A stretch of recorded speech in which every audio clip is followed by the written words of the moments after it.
Na stanici v Turčeku pri Kremnici slúži najmladší výpravca vlakov na Slovensku.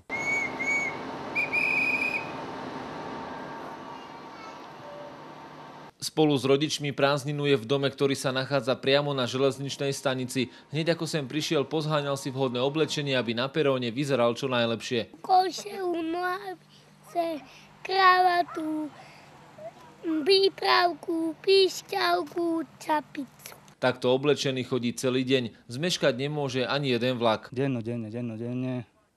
Ako náhle stane, tak už ide aj večer vraví vlastne, že ráno o 6 musím stať, lebo mám prácu. Nepotrebujem hodinky, lebo vlak počujem. Len čo sa vlak priblíži ku stanici, už je na nohách a plní si svoju úlohu. Pískam a vypravujem, keď už ľudia sedia. V Turčeku tak majú po dlhých rokoch opäť výpravcu vlakov. Má síce len 5 rokov, ale svoju prácu zvláda na výbornú. Je to také milé, pekné, podarené. Teraz je dobrý, fešák je. Tomáško vypraví denne množstvo vlakov. Práca ho baví, ale sem tam sa aj posťažuje. Keď ho zdvihnem lapanku a urobím to, tak ma začnem boleť ruky.